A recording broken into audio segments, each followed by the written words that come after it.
You want me to get it started? I think it started. I think it's officially started, actually.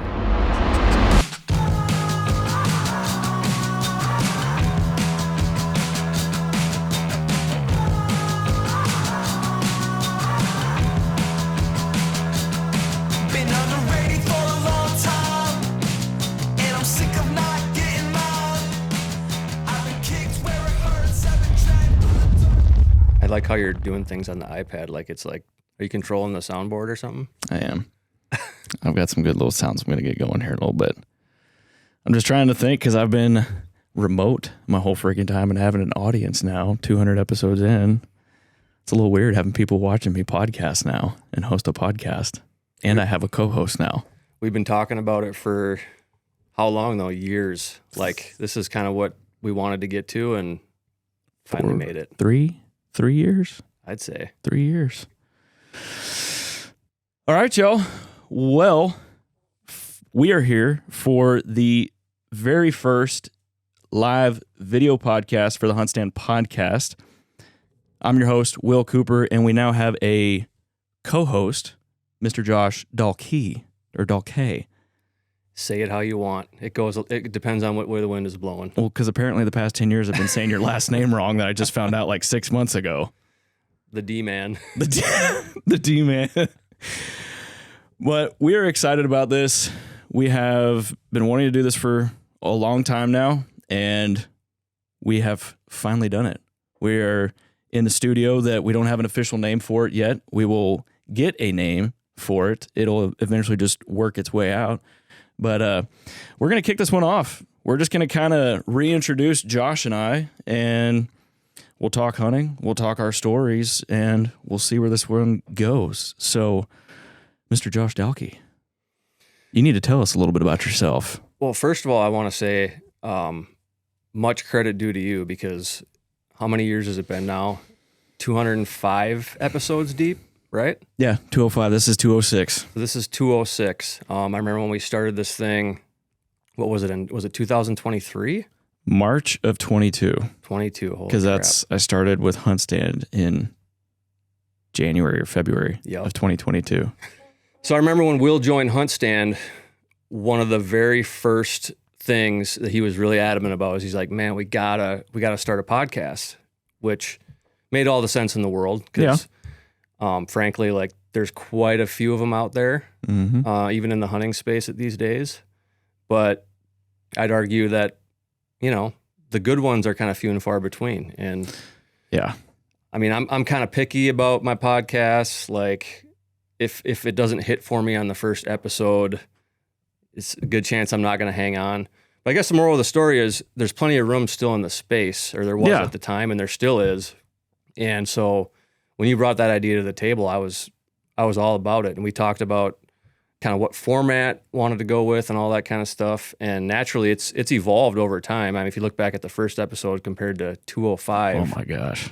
Yeah. I mean, big difference. It went from like a basement vibe to like, you've done a great job with it. And I think where we're at today, like naturally the progression has brought us here. Yeah.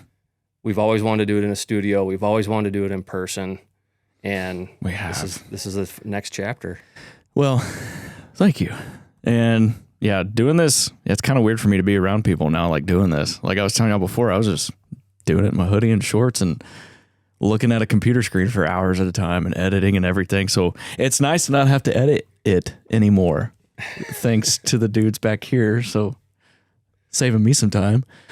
But you know who actually did my very first podcast when I was working for the other brand back in the day? You know who my very first podcast ever was with? Your first guest? Yeah. And first podcast. Wade? No. My very first podcast was with Michael Waddell. Really? Country singer Katie Offerman. Right. I remember and the owner of Hook and Barrel Magazine, John Redzwilla. Yes. Very first podcast. And you know who made that happen? Sheldon. Really? Yeah. Sheldon Lovelace. Yeah. Wow. That's crazy, man. So Sheldon is a dude we work with at HuntStand and some of the other brands that we work with.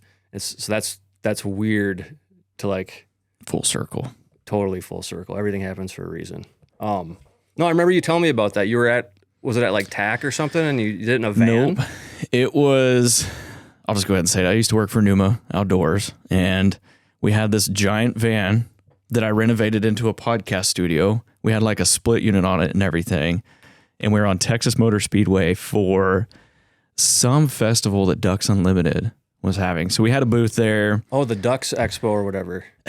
Yeah, maybe it was DUX Expo. Yep. Because they had like dealerships out there for Ford and Chevy. Like you could test it on like a dirt track, and they were doing like calling contests and all this craziness. And we were like, hey, let's do a podcast. Will, do you want to do it? Sure. So I started it, and we were going to start it like another week or two down the road. And then all of a sudden, here comes Michael Waddell and Cody Roberts, who we both know. He's like, there's your first podcast. So that's what I did. That's cool, man. That's like, I mean, wasn't he just on Joe Rogan recently even? Michael? Waddell? Yeah. I think he was like a few months ago or something, but not long ago. That's a wild first guest to have. I've interviewed him back when I was still doing a lot of writing and stuff. I used to work for Hunting Illustrated magazine, and Hunting Illustrated? Hunting Illustrated. It was a Western-based publication. I'm not sure if they're still around, but yeah, I did several different pieces for them in every issue, but I would do like an interview thing, just like with somebody from the hunting industry or whatever, and Waddell was one of them, and I just remember out of everybody I interviewed him, Cam Haynes, just a bunch of different people, and Waddell, I mean, that was my only interaction with him personally, but class act for sure. Yeah, he was fun to have on there. Yeah, him and then Katie Offerman and John Redzilla sitting right across from me. That's cool. On a Numa van. And that was like, what, 5-6 years ago? 2021. Dang. Who knows? Maybe we'll get him in here. I don't know. We'll see if we can drag him up to Minnesota, maybe for a turkey hunt or something. That'd be kind of fun. So let's talk about first of all, where we're at. Minnesota. We are in Minnesota. So Will's from Texas. I'm from Minnesota. And we work a lot with our partners at More Media. And so they're the brains behind this operation. They've been grinding to get this studio built. We were on a tight timeline. It was kind of one of those situations where it was like, we need to shit or get off the pot with this thing. Like, it's we needed already it done yesterday. Yeah. I talked to Sam Moore, who is back over here running some of the equipment right now. And he's like, well, when do we need to get this thing going? And I believe that was 2 weeks ago. And I was like, yesterday. And so he jumped into gear and literally like built this studio from scratch. We had nothing to do with it. I wish I could say that we were here like putting in the long hours and sweating and stuff. I was trying to deer hunt. Sam was grinding it out because he already killed a big buck. And look at him smiling back. Look at him smiling back there. He was sitting here like, telling us about his long nights and early mornings and all this, and he hasn't been able to deer hunt. But the truth is, he already killed a big buck in North Dakota. Like, what was that, 2 weeks ago? So I didn't feel that bad for him. I got a couple deer right now that I'd like to shoot. But anyway, he got the studio built. Looks beautiful. It's always going to be kind of an evolution, a work in progress. You might see it shift a little bit, some different decor and whatnot, but stoked with this space. It has a good vibe to it. The lighting is awesome. Yeah. I think we're going to be able to have some good times in here. Oh, yeah. Yes, we are. And like I said, we'll come up with a name for it. But let's talk about how we met. What are we at, 2025? 11, 12 years ago? I always forget exactly what year it was. I bet you it was probably like... It was the fall of 2014. Okay. Because I just started working for Kiriko. Holy smokes. That's wild. And you're getting old. Yeah. It feels more like 5 years ago. Yeah. But we've been working together for that. Half of that. Yeah, let's see. I was working for Kiriko TV at the time, who has numerous television properties, sponsored by Yamaha, who's one of our partners. And Steve Nessel was there, and it was a writer's camp, a deer camp. Yep. We didn't get to hunt, but we did a lot of stuff in camp together. So that was the first time. Because I remember you shot like a really big 8-point. Yeah. So that was a whitetail camp, and I remember I had started out bow hunting, but we were kind of running out of time, and then I ended up switching over to a rifle. That's right. Jumped into a box blind with Kevin Jasecki. That's how you pronounce it, right? Gieske. Sorry, Kevin. So that was the owl blind. I have a funny story about that blind in a little bit. All I know is it was I believe it was my first time deer hunting in Texas, and this 8-point jumps in to the scene. There's already a bunch of other deer around feeding. That was a big one too. It looked like, from my neck of the woods, it looked like a 150-inch deer. Mm-hmm.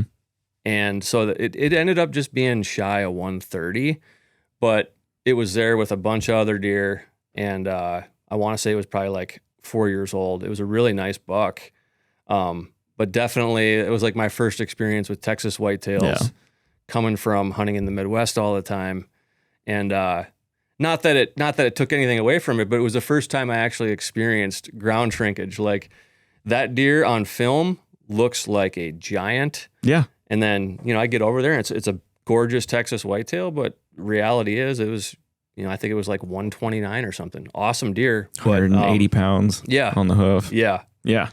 Just a different experience. But yeah, that was our first time. I think we probably crossed paths when I brought that buck back that evening and you were helping skin it and all that. I think I had to gut it for you. I think I gutted it for you. I had to do that a lot for anytime we had riders camps or media events. Like, I was just part of it, part of being a grunt worker, fresh out of college, not knowing anything about the industry. Doing all those media camps and stuff back in the day. There was a while where I was too proud. I wouldn't let anybody do anything for me. And like, you're not going to gut my buck. You're not going to drag my buck. You're not going to skin my buck. I think we actually did it together. Probably at that meat pole situation that Wade has set up there in camp. Yeah, I think we did it together. That's how I remember it, at least. I don't want to give you all the credit. But. Yeah. Well, and then you came back for turkey season in March for another Yamaha rider event. Yep. And that's where we actually got to hunt together finally. And I think, did we kill the first morning? No, we had if it were today, I think we would have killed the first morning. We were both still kind of learning a lot more about turkey hunting at that point, but no, we killed the final morning before I had to leave. And we had that sketchy gobbler come down that road, remember? And he was going to duck out, and I shot him right before he left. Yes, that was the footage was kind of like so-so because he was just like, he was all weirded out coming off the roost. And that was the same ranch you killed your deer on. Yeah. Yeah. Because that blind, after that hunt, we had like another person sit in that blind a few weeks later. They left one of the windows open. And so it was like February later that year, right before turkey camp. We were going and checking blinds and stuff. Went to close it. Or first I opened up the door because I'm like, oh, window's open. Wade's like, oh, shut that thing. Open up the door and a freaking owl comes flying out at me. There's a video of it somewhere. I know Kevin and Wade have it somewhere, but yeah. Long time ago. Probably a great horn, I would imagine, down there. When I was leaving this morning, I had to drop my lady off at the airport before I came and pick you up, and it was kind of cool when I was walking out of my house. There's a great horn that lives in our neighborhood, and I could hear him up on one of the roofs hooting at me this morning. Dude, I had two in my front yard doing that this morning. Really? Yeah, at 2:45 in the morning. It's a sign. I guess. So fast forward, that was 2014, 2015. Fast forward to 2021, your HuntStand.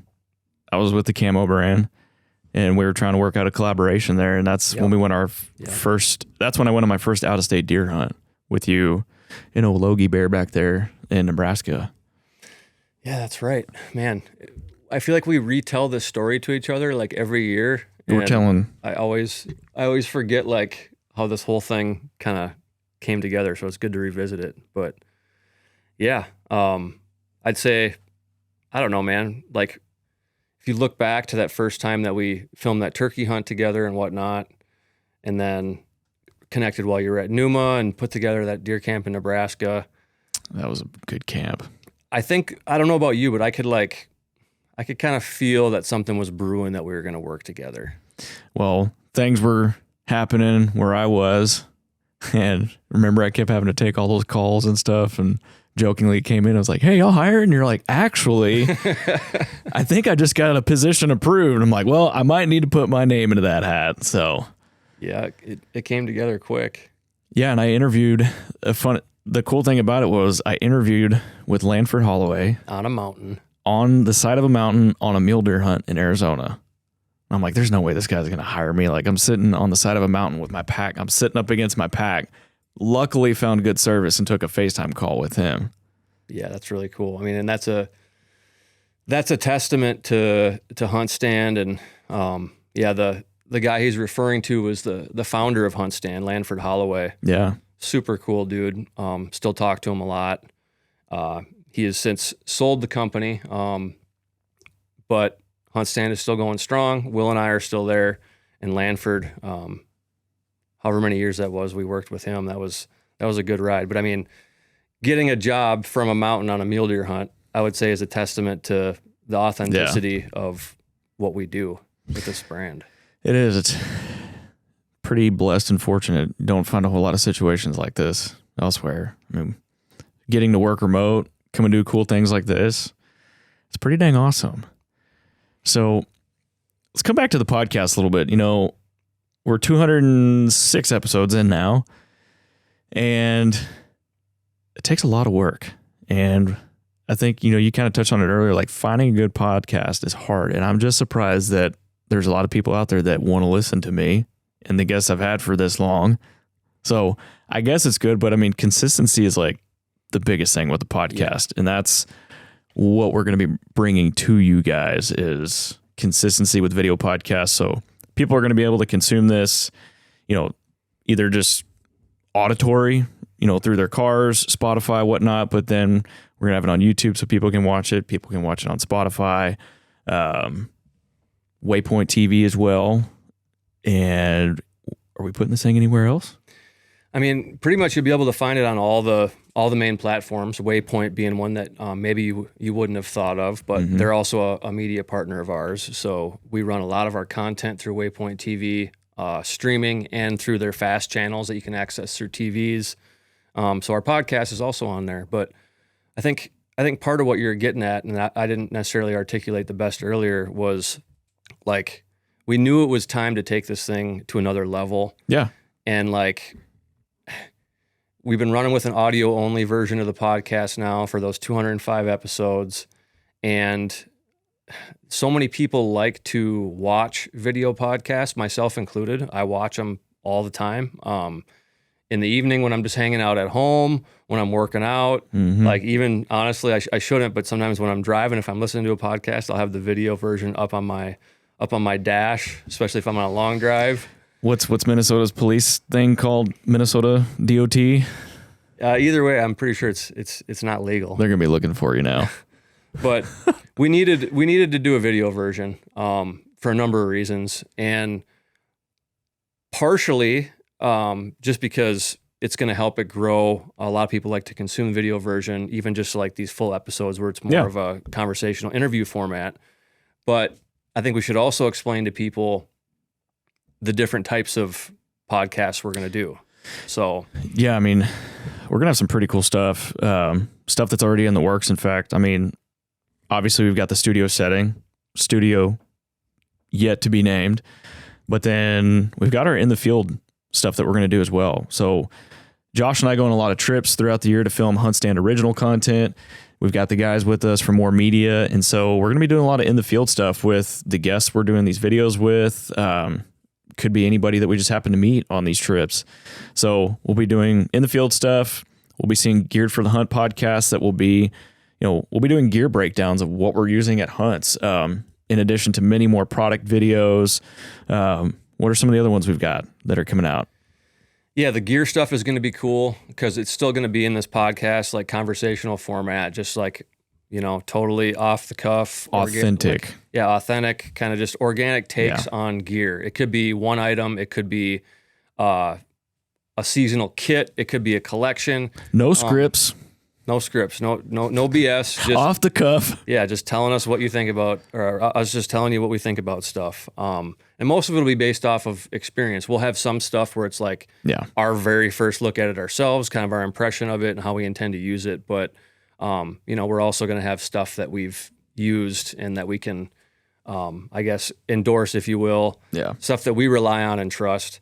So the gear ones I'm really excited about.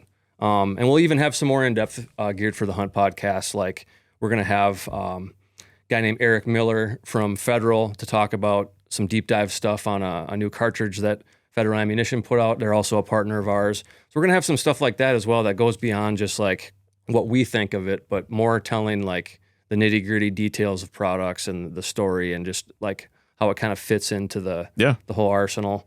But then we're also going to do the setup, which that's a series we've done on YouTube for a couple of years, self-filmed hunts that are just more raw, but we're going to do it in podcast format moving forward. So you can kind of explain what that's all about. Which I really like because, you know, we've talked about this before we sat down.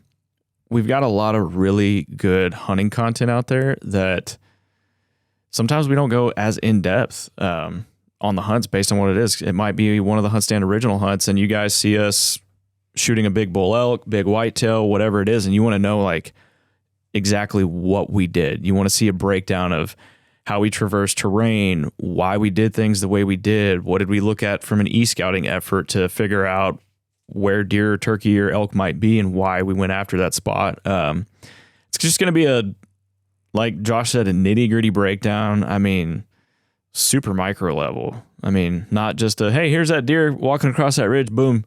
We're going to break it down. We're going to break it down for you guys and show you. So if you've got a similar situation or you've got public access you want to go after, because I know you do more public land hunting than I do. I mean, I just do when I go out west, but I mean, you've got turkey, deer.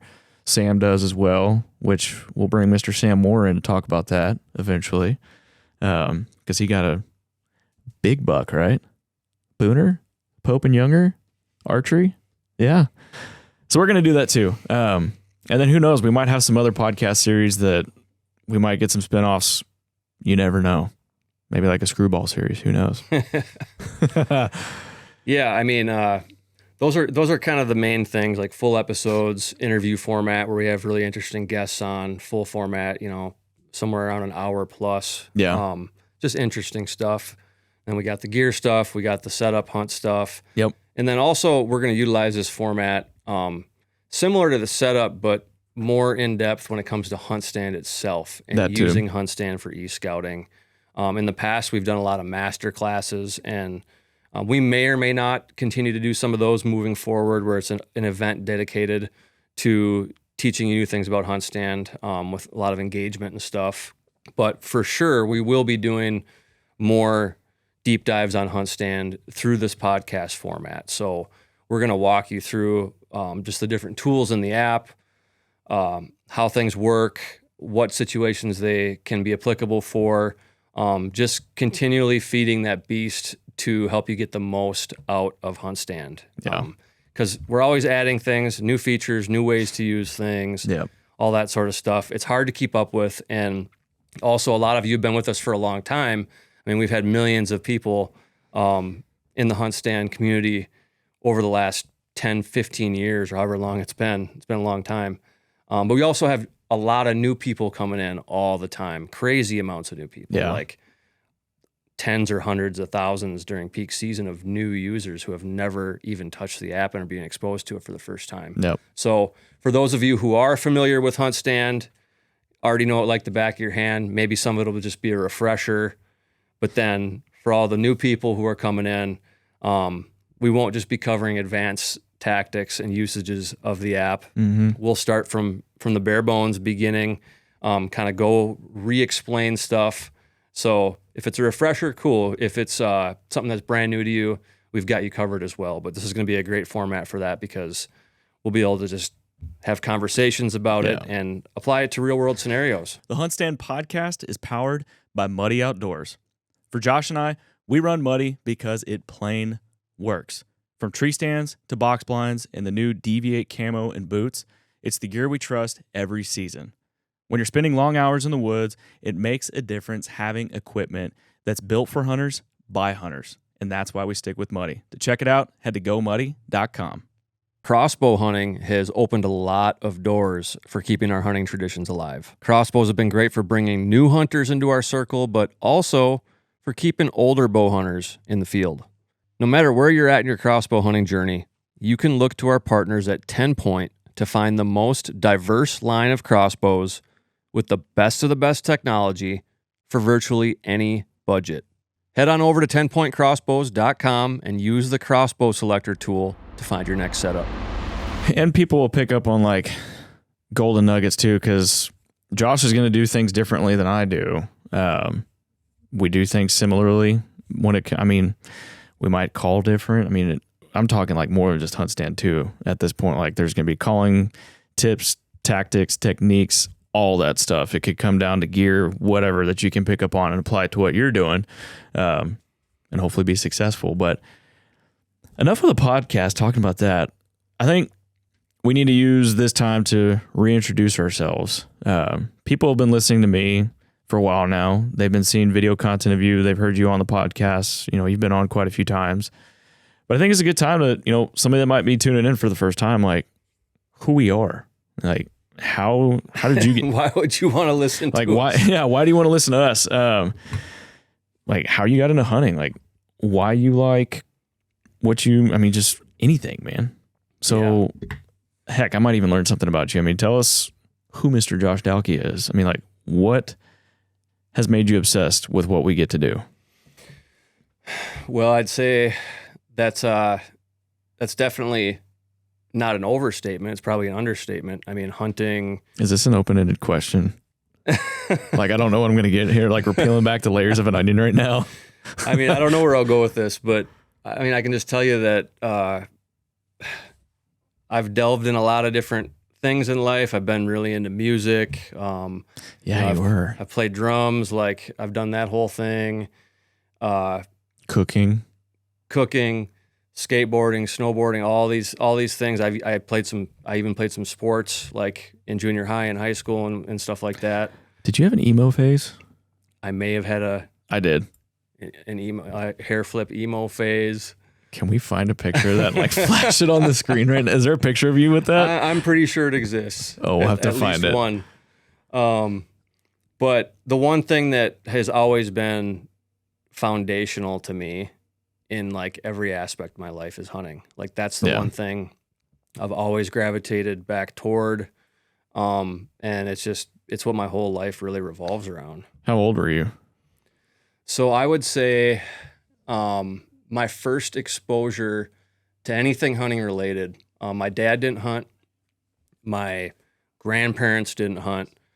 But my mom's brothers, so two of my uncles, started hunting, and they were influenced by my great uncle. So their uncle, who's now 86 or 87 years old. That's the one I met? That's right. The one you met. Okay. We went turkey hunting up at that farm.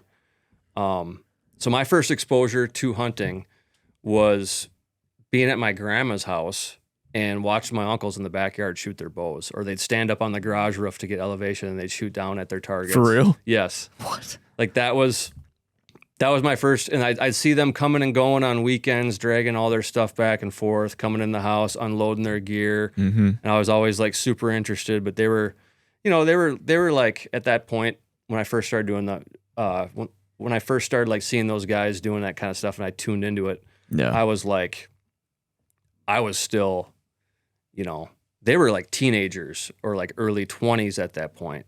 You were just a young buck. Yeah. So I guess what I'm getting at is I was interested and I was, sitting there following them around, but they were just like probably a little bit annoyed by me in the beginning, like it was kind of like this, there was like a veil over it. Like I got little glimpses into this world that these dudes were out there doing this stuff and I was super interested, but it was like little bits and pieces that were like, and I just had to have my own imagination about what this whole thing was that they were up to. And then eventually I nagged them enough where they started kind of like letting me in on it and kind of explaining what they got going on. And then the huge step for me was I can't remember, who it was first, which uncle, but they invited me to go with them on a hunt. I think it was my Uncle Neil invited me to go deer hunting with him in Wisconsin. And when I said go deer hunting with them, that involved walking out into the woods with them, him saying, climb up into that stand, don't move, don't make a sound, I'll see you in 3 hours. And I can remember that first time I sat in a deer stand, I was like, dude, it was like I had drank a 12-pack of Mountain Dew. Like I didn't know what was going on. I was so wired and like every sound out there. I remember a doe came through that was bleeding, and I thought somebody had like let their like a sheep or something got loose in the woods. Because I met up with my uncle later, and I'm like, "Did you hear that thing coming? Like, did someone's sheep like get out of their farm?" He's like, "That was a deer." I'm like, "What?" So it started out like that. Yeah, I was like, "What is that sound?" And I never saw it. I couldn't tell where it was coming from.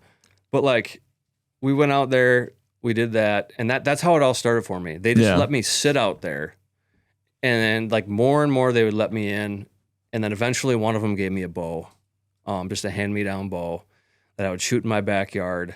Hold on, vertical or horizontal?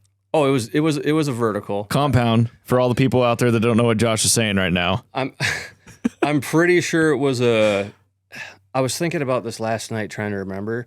I'm pretty sure it was a recurve. It had to have been some kind of. It didn't have cams on it because I shot with fingers. Yeah. Would there have ever been a bow that had cams where you shoot with fingers? I mean, there were like the early day compounds with just like the little wheels that guys did finger shoot them. Okay, that's what it was. It was a Martin. Okay. I know that was the brand, and I remembered there being like some kind of cams on it. So it was those wheels, because I don't remember it being a recurve, but I know that it had like a very rudimentary rest and sight, and I shot with fingers, and Plastic I was like, coated cables. oh, yep, exactly. And I was like, when I could shoot a paper plate at 15 yards with that thing consistently, like, dude, I thought I was going to go kill everything in sight. Like, I thought Dang. I had it all figured out. Did you have pins, or were you just aiming down the arrow? I think there were 2 pins on it, and I don't even think they were fiber optic. They were like metal or something. Yeah, probably like just 2 little metal, looks like L-shaped things. Yep. Oh, dude. So I would shoot that in my yard. I lived in suburbia, so I wasn't supposed to be shooting arrows where I was at, but I'd sneak out there, especially like when there's no neighbors around and stuff. And I was convinced that you cut me loose, I'd be able to shoot anything. Aluminum arrows. Heavy aluminum arrows. I think I maybe only had 2, so I had to be careful about not losing them. But yeah, that was how it started out. And then just to fast forward, I didn't hunt by myself, or actually I didn't hunt actually with a weapon until I was 12, because that's always been the age in Minnesota when you can go deer hunting. That's so foreign to me.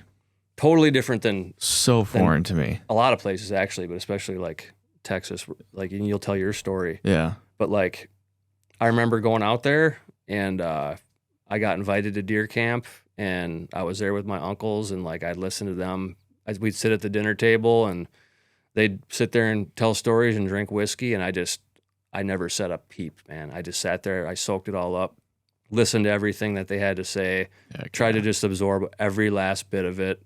I think it was that first year I forgot my blaze orange vest. Oh no. And so I know they had extras. Yeah. But they, just to like kind of make me never forget a blaze orange vest again. My uncle had an orange trash bag that he cut arms in, and he made me wear. So I was out there, and it was like I couldn't move an inch without this bag ruffling, and I'm like, oh, I'm never gonna my damn vest again. I know they probably had a whole freaking bin full of vests, but they're like, nope, give them the orange trash bag. And they were probably laughing the whole time. Oh yeah. So I think it was the first evening that I ever sat in a deer stand. First time I'd ever hunted anything. Mm-hmm. And I shot a buck fawn that evening, a button buck. Yeah. And dude, like I couldn't believe what had happened. Like even when I had my hands on it, I still like wasn't even sure if it was real. Dang. And at that point, there was no stopping it. Yeah. Like that set everything off, and yeah, here I am today. I'll speak more to how it became a career, but I think I'd like to hear your origins of hunting story before we get into the career stuff. I guess. Well, I do have a question for you before I get into mine. At that point, you said you were what, 12 years old? 12, yep. Did you start to have an idea of like what you wanted to do for a living back then, or were you still just being a kid? Dude, I was being a kid, and here's this will speak to how much Like I was still totally like kid brain. Like, I want to be an astronaut. Actually, I wanted to be a fighter pilot.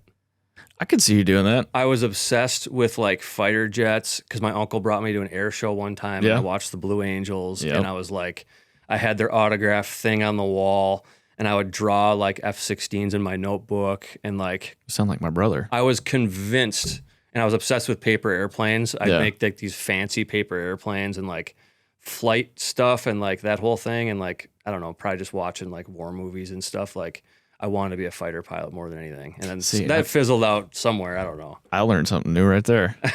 I used to want to be a chef. Really? Yeah, I used to watch freaking, what was that show on the Food Network? Iron Chef? Yep. And Emeril Lagasse, bam! You know that guy? I used to want to be a chef.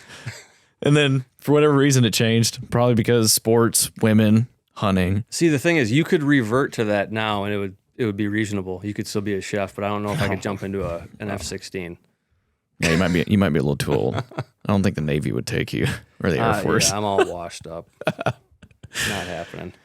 Oh, no, for me, my story, I think it really started, we never had land growing up. Like my parents didn't own land. And we had a lot of friends, family members, stuff like that, they had a little bit of acreage or there were people who lived around that we knew that would invite us out. And I remember my brother shot a buck and brought it home. And I remember it was a doe first. It was a doe first. And I saw it and I think I was like 3. And I vaguely remember it. My parents tell this story a lot better than I could, but I think I had probably just like seen Bambi or something. And so like I see all this meat on the table at 3. I'm like, what is that? And they're like, well, it's a deer. I'm like, oh, did y'all shoot Bambi? And they're like, well, no, it's a doe. I'm like, oh, you shot Bambi's mom? So that's how it happened? So fast forward, I think it was another year later, my brother shoots a buck. They bring it back, and there's a picture of me somewhere, but I remember like trying to cut up meat with a butter knife, and I was just like enthralled with it, like, oh, we're going to eat this, and like seeing antlers, like my brother shot this buck. I'm like, man, that's awesome. And I had my Uncle Alan and Aunt Vivian, they bought some land. And I think I was 6 or 7, and they wanted me to come out and go hunting with my dad. It was like Thanksgiving. So I went out, and I remember just like sitting there, and being in Texas, we've got the broadcast feeder. So we're sitting in this little like 6x6 deer blind, not even that big. Because I remember I had to sit on my dad's lap, and I watched these deer come out, and I was just obsessed. Like the feeder went off, deer came out, and I'm like, that is awesome. And I don't think my dad didn't shoot a deer. He just wanted me to do it. And so fast forward another year, I'm 8 years old, and my aunt and uncle asked me like, hey, do you want to shoot a deer? I'm like, yeah. Dude, it took me like 4 times to kill a deer because I would get so nervous. So nervous. I had to sit on my dad's lap because I was too short to like sit on the bucket or on the chair. And I'll never forget, we finally got to the point where it was the doe season only, and it was like we're running out of time. Deer come out. My dad picks out a doe, and he said, that one right there, halfway up, right behind the shoulder, squeeze the trigger, shooting a 22-250. Shoot it, boom. All the deer run off. And my dad's like, well, son, you missed. I'm like, what do you mean? He's like, deer don't run off when they get shot with that gun. I'm like, well, I must suck at this. He's like, well, just wait, they'll be back. Deer come back, same thing. Dad goes, see that deer right there? Shoot that one. Boom, poof, she drops. He's like, that's how you do it.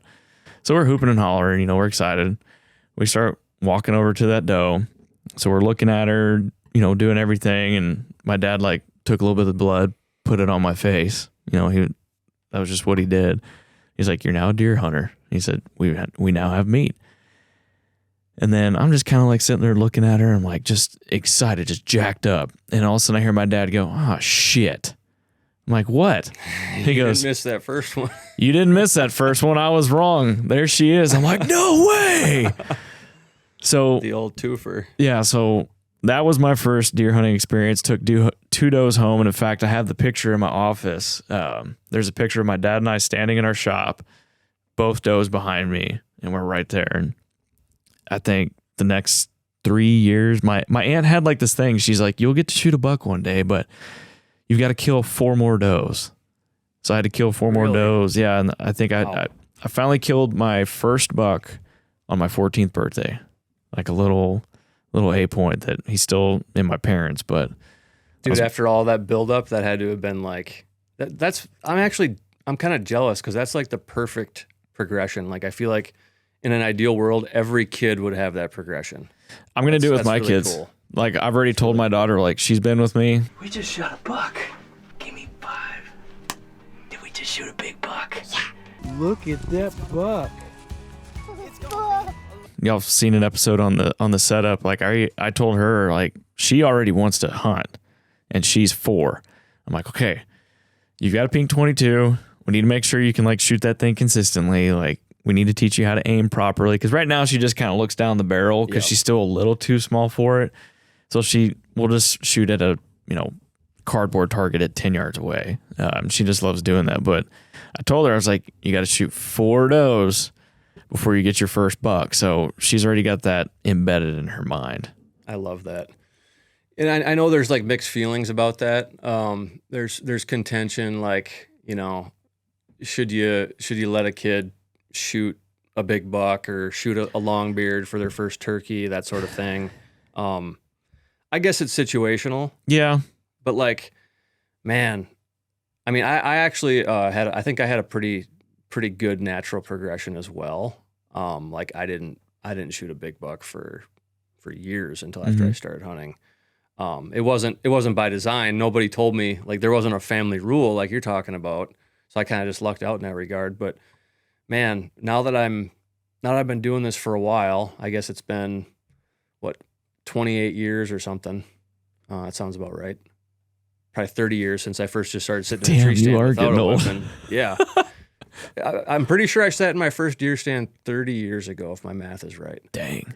But I guess now that I'm this deep into it, and hopefully I still have, at least double that to go, man, like, I think it's really important for people to like go through the progression, like, yeah.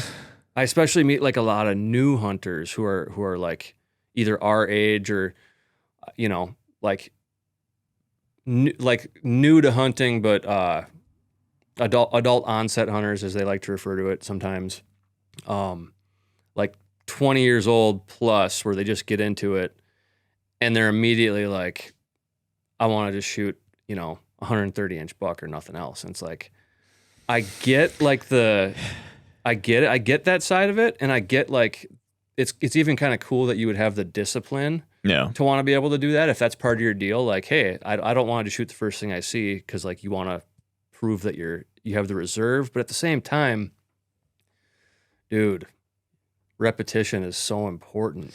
It really is. Like to kind of talk on that point, I've got a good buddy of mine back home. He's going on his first elk hunt ever this year, and so like he's been talking to me a bunch about like gear he needs to get because he's going with some other buddies. And he was talking to me the other day because he has an either or bull or cow tag. And he's like, man, how big of an elk do you think I should shoot?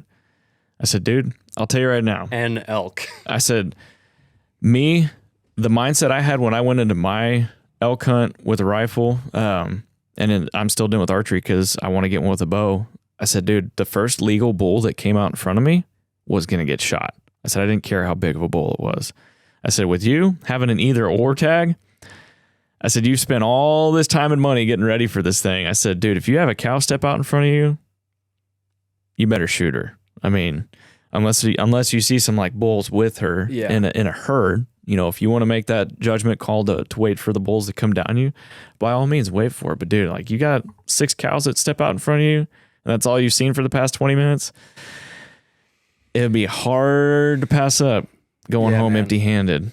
Well, and it's not as easy for new hunters to see it, and I totally get it. But like, dude, the more times you go through the motions and go through the process, like it enriches you and makes you so much better. Like if you just jump ahead and then you skip out on all those other pieces, like you're actually you're like slighting yourself, you know, like you're missing out on part of the experience by trying to just go right into the deep end, because you want to.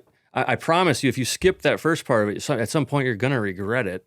Even if you learn the skills and all that stuff over time, I think most people would still look back and be like, "Man, I kind of wish I would have like gone through the motions." No, I think you're right, and that's how I'm gonna be with my daughter. Like, I don't care if I have a 145-inch 8-point walk out in front of her for our first hunt. I'm probably gonna hold her off.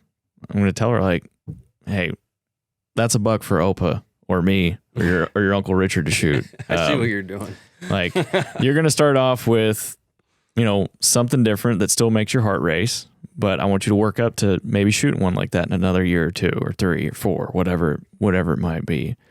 Well, and if you're new, and let's say you're a new deer hunter, and you know that like you're going in to actually try to shoot something, especially for the first time, if you're not wired up about a doe or even a fawn stepping in front of you, then there's probably something that's not right in that whole psyche or process. Hell, I get fired up about the first doe I see of the season.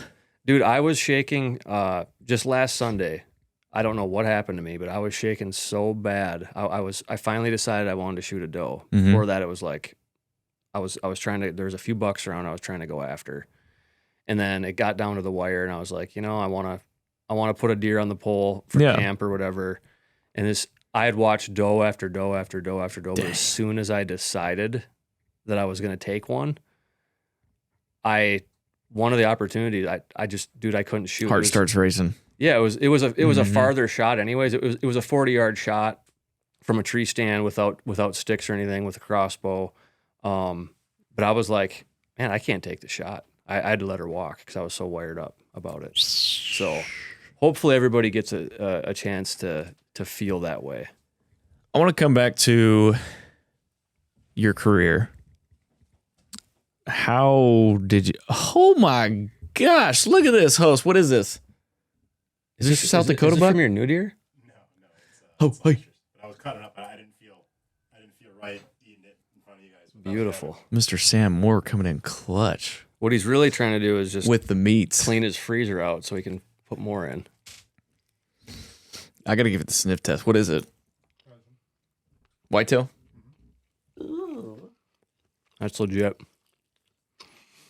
I'm just going to hold this piece of meat right here the rest of the podcast while people listen to me chew.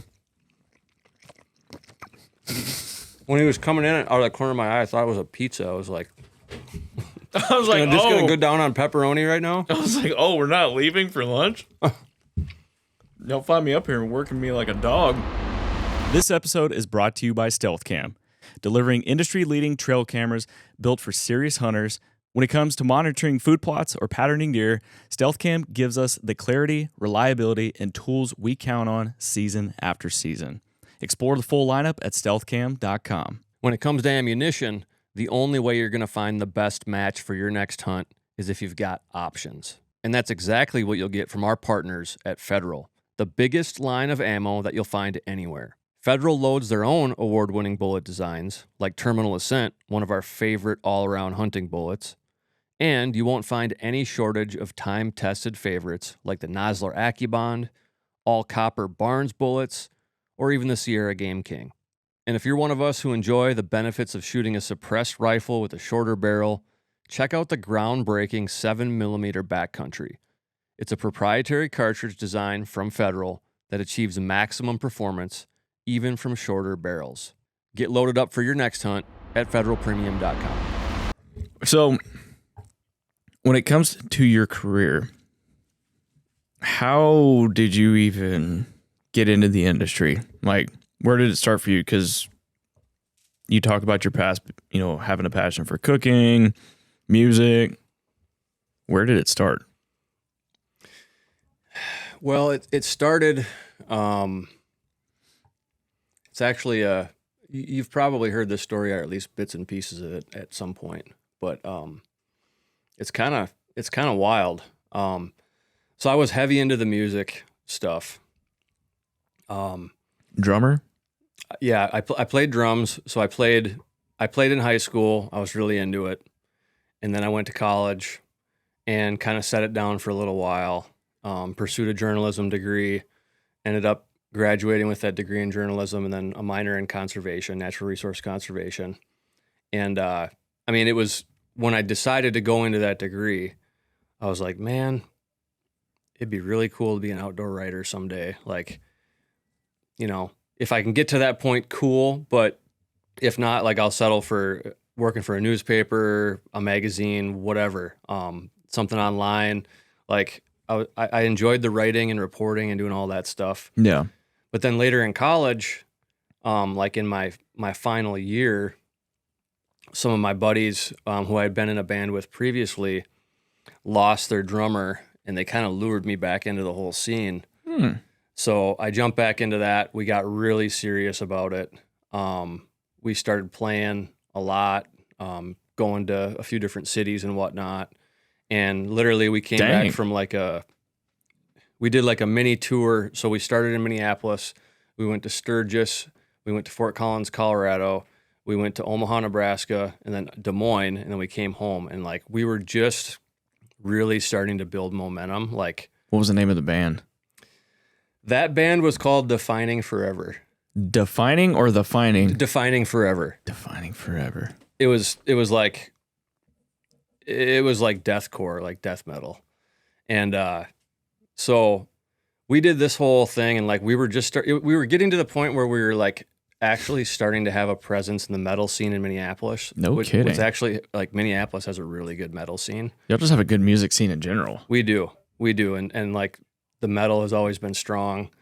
And so we were just getting to the point where we were like actually starting to put like bodies into venues. Like people were coming to see us, and it was building. And then we went on this little mini tour thing, and we recorded like an EP. And what's an EP? It's just like a short record, like a track. We did like 5 songs or something, not like a full length album. And I honestly kind of scared myself away from it, because we went on that tour deal, and we were, you know, we all like to party, definitely. And I knew, like, I had this epiphany. We came back, and I'm kind of like an all or none sort of person. Yeah. Like, not kind of. I just am. You So should it's see like, this man turkey hunt. It's either gonna like, it's got to be 100 or nothing. I'm just not interested. That's like part of the reason why I skateboarded for a long time, Mm-hmm. and I got to a point where I just couldn't get any better. I sucked at it. I skated, practiced all the time, and I was just like, dude, I still had fun with it, Mm-hmm.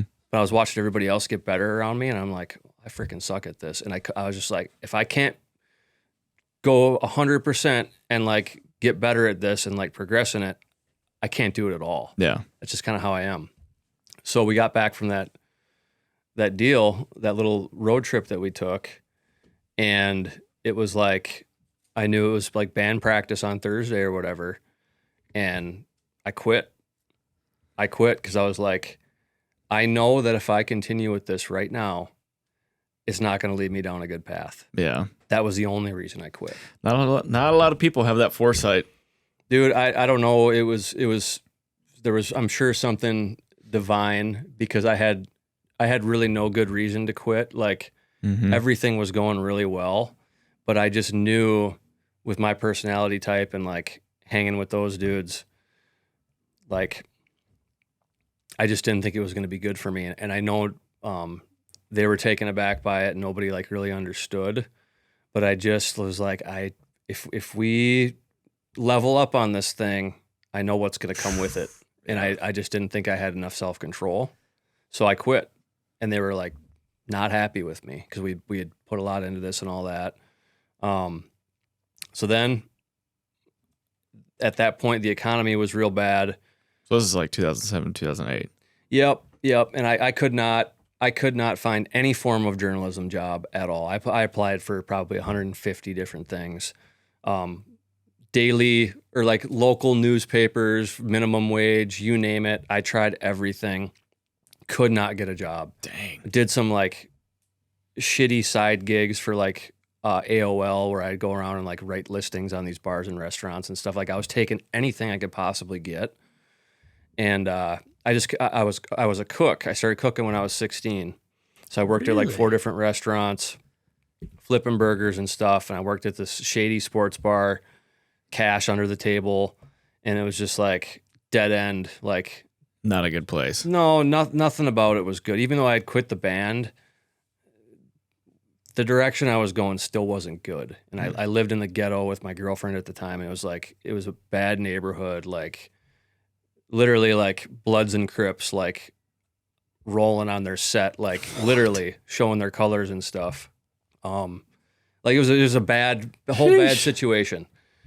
And I came home one night from cooking and I literally just sat down. Like my girlfriend at the time wasn't home. I just came down, I sat down on the couch in this quiet, shitty apartment. And I was like, it's gotta stop. This has got to come to an end right now. So then I started looking for jobs again because I'd given up because I'd tried Complacent. I tried for so long and couldn't even get a freaking interview. Like tried and tried and tried. And then I was on Indeed.com and I saw a position for North American Hunter magazine. Mm-hmm. And I'm not kidding. I saw it. I read the description. And I wasn't like, well, I'm going to try my best. I was like, I'm going to get this job. There's like, nothing is going to stop me from getting this job. And ended up getting it. I prepared for the interview for like 2 weeks, bought a suit, built a digital portfolio, embellished a bunch of stuff, went in there, and they're just like, all right, dude, you can have the job. Like, okay, like we get it. You want this job. And then they put down a hiring freeze right when they actually hired me. They accepted.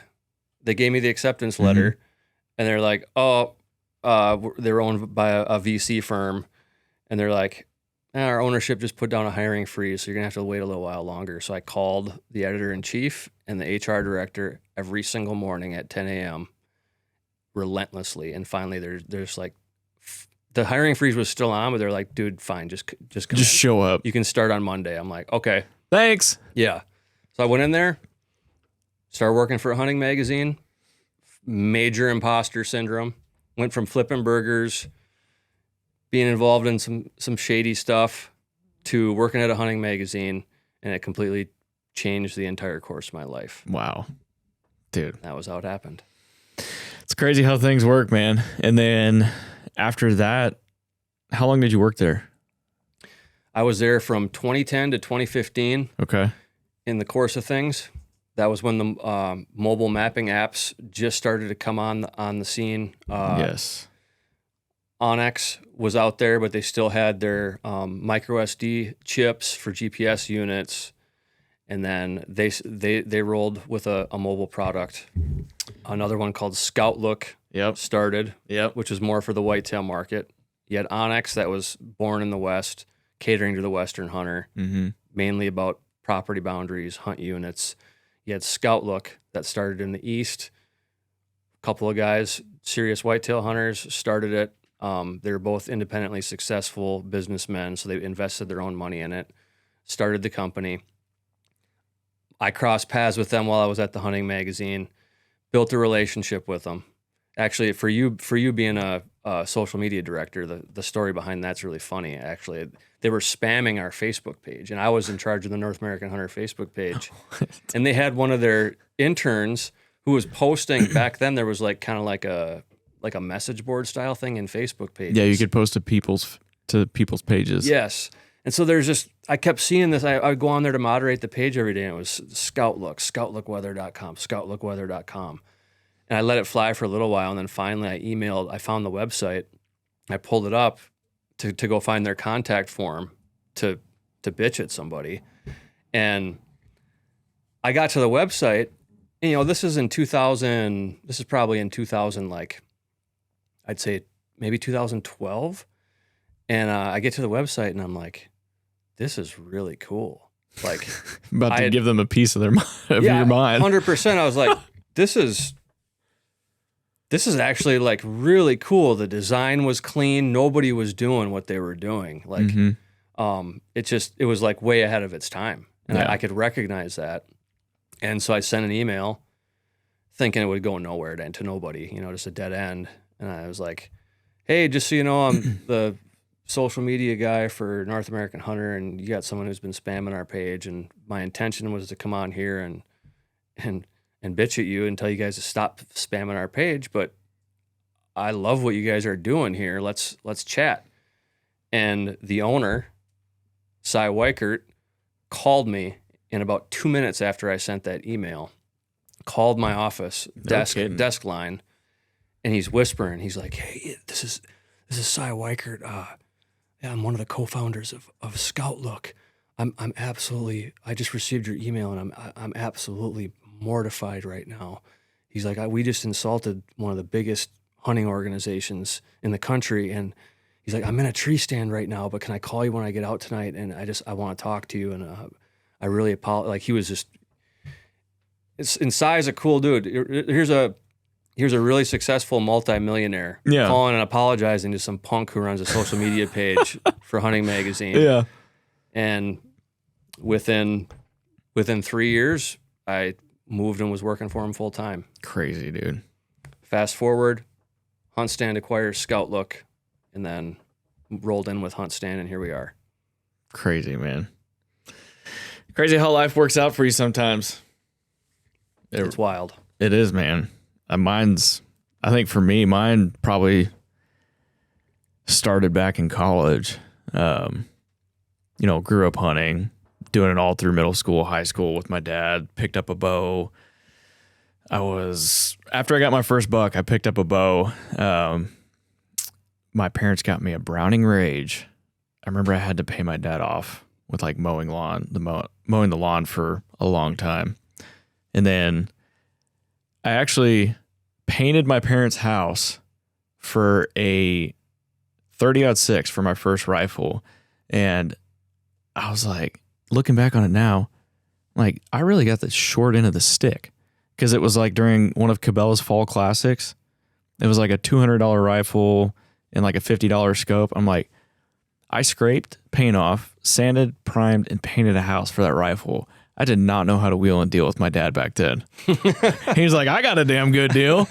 But did that, go to college. I wanted to go and do wildlife management when I was in high school. I was like, man, that's what I want to do. I want to go work on a ranch. I want to manage this and that. And at the time, there was a lot of people who were still like not going to be retiring anytime soon from wildlife management. And, my dad, other people were like, you're not going to get a job doing this. You're going to need to figure out something else. So I kind of took a back seat to coaching and teaching. People told me, oh, you're good at math. Go be a math teacher. You'll make money. You can write your own check. Okay. And you can coach football and track. Okay. So did that. And long story short, go to college, was running on college track team. I get hurt to where I can't run. I was a sprinter. I was a 100 to 400 guy and can't run anymore. And so my dad's like, you should start a bass fishing team. I'm like, because we fished in a small local club growing up. That was one of the other things I did was bass fishing. And dad had a boat. And I'm like, nobody's going to want to freaking join a bass club. Like, this was just when college bass fishing was starting to get big, like really big. I was like, nobody's going to do it here at this small university. And lo and behold, I'm not kidding you, dude.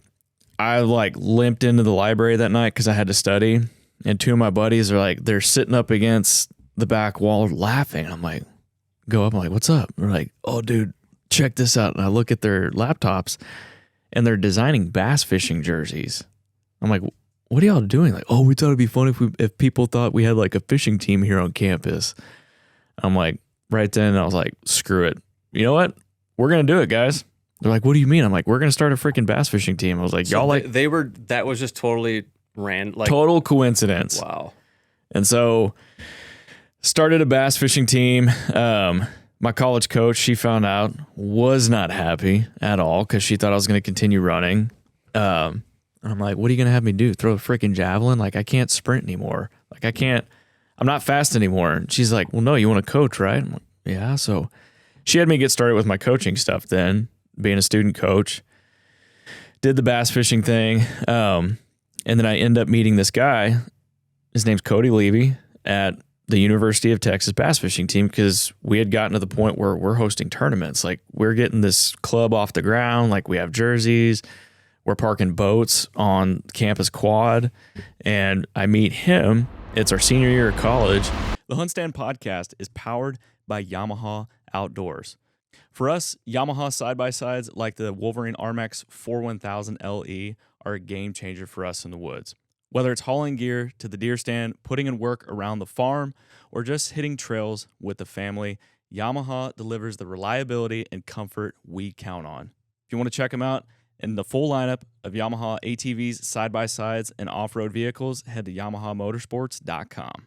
We love all types of hunting, and that's why we love our partnership with Savage Arms. There are a lot of gun companies out there, but few that build pieces that cover every aspect of your life as a shooter. Savage gives you options for just about everything, from rimfires for plinking and small game hunting, to centerfire rifles for going after predators and big game, to shotguns for turkey hunting and wing shooting, even down to compact pistols for personal defense. When it comes to burning powder, we trust in Savage. And it's not just the variety of guns that is so impressive from Savage, it's the quality and innovation that has earned our respect. We're talking about technologies like the adjustable AccuStock and AccuTrigger, and the first all-American straight pull action with the Savage Impulse. You can see it all for yourself at SavageArms.com.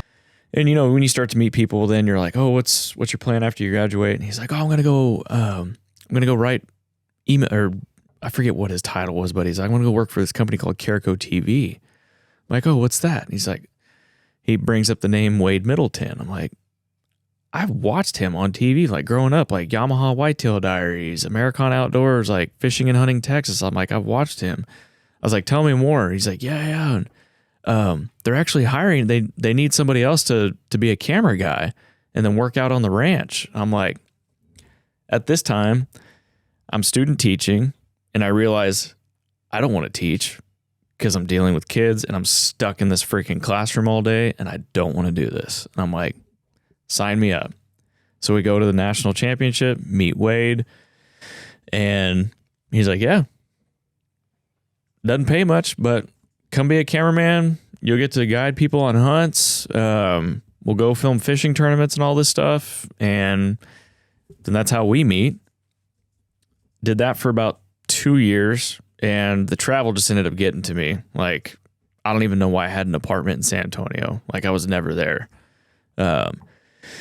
And so my old college calls me and they said, "Hey, we want you to come back. We want you to coach track for us." I'm like, I'm 22, 23. I'm like, why not? I'll figure this thing out. My dad thought I was crazy. He's like, "You're going to leave a job in the industry, like working for Wade? Like, you're nuts." So I did it. Wade was really supportive. I thought, oh man, this guy's going to kill me. But he was really supportive. We still talk to this day, in fact. So I went and coached for 4 years, met my wife, and I was supposed to coach at another university in Austin, accepted a job, everything. My wife and I get married, and because she had accepted a job in Austin, Texas as well. And I am not kidding you. Like, we were loading up the U-Haul trailer, and I get a call from the university in Austin from the coach that had hired me. He's like, "Hey, because we were going to start a track program. Hey, got some bad news." I'm like, "Oh, what's up? Did like one of the kids we have signed like decommit or something?" He's like, "No, we don't have a team anymore." I'm like, "What do you mean we don't have a team?" He's like, "Program got cut." He's like, "Can you still get your job back?" I said, "No, they already hired my replacement."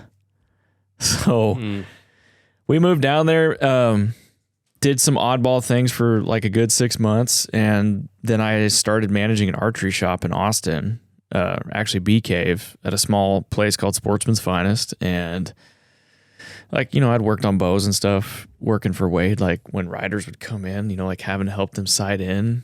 And I'm like, well, tried knocking on doors for coaching. It just kept getting closed. Let's do this archery thing, see where this goes. Did that for a while. Managed a shop, then COVID hits. I think you and I had a phone call during COVID because I was like, man, I think I need to go to the outdoor industry. Need your advice on what I should do. Because I remember I actually found the notebook of the notes I made from our meeting. Yeah, you were ready to do something different. Yeah, I mean, at that point, I was like, okay, clearly I don't need to be coaching anymore. This is a pretty big sign I can't find a job. Seems like it needs to be the outdoor industry. COVID hits.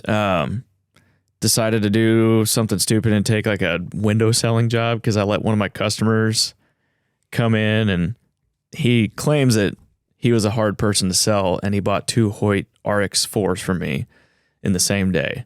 That's like, for anybody that's listening, back then that was like $7,000 in bows. The dude was rich. And I let him talk me into coming in and he's like, oh man, you're a great salesman. Come sell windows with me. I'm not going to name the company, but come sell windows with me and you'll make $250,000 a year. And, you know, if you do really good bonus commission, you can make $500,000 a year. He bought those bows because he was banking on getting his cut from all the windows you sold. Dude, I guess. I mean, I'm not going to lie. I sold windows with him for a month, did training, and he split the commission with me. And we sold enough windows that when COVID hit, my wife was pregnant. And I'm like, I don't need to be going into random people's homes when I have a pregnant wife at home and nobody knows what this thing is. I'm like, dude, I'm out. It made me enough money to float me for 6 months. I got paychecks for the next 6 months, basically. I'm like, well, if I stuck with it, I'd probably be pretty rich, but I hated it. I mean, I was like walking into people's homes who had blue tarps on the roofs and you're wanting me to sell them $40,000 in windows. I'm like, nah, not going to do that. That's slimy. You're making me walk in here and dress pants and shoes and shirt. No. And given like, I remember I had like a French fry lamp that would stick through like a demo window. I'm like, oh yeah, stick your hand on this side of the window. You won't feel the heat from it. Totally felt slimy. So screwed that. Started up my own archery thing, working on people's bows during COVID because all the shops were closed. So I would literally meet people in a grocery store parking lot, get their measurements, what they needed done on the bow, and I would take it home and I would work on it. And Black market bow tech. Black market bow tech, baby. But dude, I was busier than heck. Like my wife was getting pissed because we had bows all in our living room. Like she was remote at the time for an accountant. Like I had all these bows in our living room and she's like, what are we going to do with this? I'm like, it got to the point that I started to look at retail locations once COVID started to kind of loosen up. And then that's when I got to Numa and Los Cazadoras, met Cody Roberts because I saw they had a job listing for an archery tech and social media manager for the store. And so I applied, got an interview, and I sit down with Cody Roberts, who we both know, and another guy named Brent Conger. And I see all this camo in this office, and I have no idea what it is. And do the whole interview. Cody goes, man, thanks for coming, but we're not going to hire you to do this. I'm like, I got a freaking kid on the way. I'm tired of doing this bow thing and out of the house. Like, I said, dude, I will mop floors. I don't care. He said, no, have you heard of the camo brand called Numa? And I'm like, nope. He's like, well, you're going to learn about it. So that's where I started doing stuff for them. Did a little bit of archery tech work for them on the side. And then long story short, you and I meet and then the rest is history here at HuntStand. And you want to talk about even another layer of irony, or call it what you want. I mean, everything definitely happens for a reason or is part of something bigger than we know. But Numa came from this neck of the woods. Yeah, it started like in Minnesota, 25 minutes away from my house. That's crazy. I trout fish within a quarter mile a lot of where that actually started. So it's just, I mean, you can't make that up. Well, you know, and the funny thing was after I interviewed with Cody, he's like, don't you remember me? I'm like, no. He said, I came into Sportsman's Finest and tried to sell y'all on Numa and y'all kicked me out the door. And I'm like, well, you must have not made that big of an impression if we didn't want to buy the gear. And I mean, ended up, that was when I guess the transition was made. Some of the gear wasn't like up to par for the store and, you know, things changed. But that's how I got in the industry, man. And archery is my passion, deer hunting and everything else, man. So I don't know, a roundabout way for our first episode, kind of like talking about everything we're going to be doing, a little bit of our backgrounds to reintroduce ourselves to everybody, and just kind of how the podcast came to be and where it's going. I'm excited. I mean, I'm excited to not have to edit podcasts anymore. I'm excited to do podcasts in person because it's freaking awesome being able to do this. Like, just face to face with people is way better than a Zoom call. I don't know about you. For sure, yeah. This is gonna be a fun ride, and we didn't go into this first episode with any kind of like underlying theme or anything like that. It's a reintroduction. Yeah, it's a reintroduction. Just wanted to kind of reintroduce ourselves to everybody who's listening or watching. But I guess something just kind of did unearth, and I think if you look at both of our stories, which certainly aren't unique to us, in the regard that passion drove us to sitting in these exec seats that we're in right now. And there's a lot of ups and downs throughout all of that, a lot of ups and downs. Some really good times, probably some pretty dark times, I know, at least for me. But, that passion and the lifestyle that we love so much and this hunting community and all that, like, we ended up in the right place. And I think that's a good takeaway for anybody, is if you let your passion lead, it's probably going to put you in the right direction. So probably won't be the easy path, and it won't be a direct path, but follow it for sure, and it'll get you to where you might want to be. But another thing, I should probably apologize to all the listeners out there that have been listening for 205 episodes. We've taken a little bit of a hiatus, if you've noticed. If you're all caught up, I know we've actually had quite a few new listeners. Like, I've been seeing downloads of the very first episodes, but I know for some folks may thinking that we did end it. We didn't end this. We just kind of took a little bit of a hiatus to prepare for this and for the revival of the HuntStand podcast. It's back. It's back. So we're going to be dropping these weekly is the plan, and we'll be doing a lot of these recordings. So we're excited to have these podcasts for all of y'all. And thanks for tuning in. Thanks for being the first co-host of the HuntStand podcast. And thanks for tuning in. We'll see you on the next one.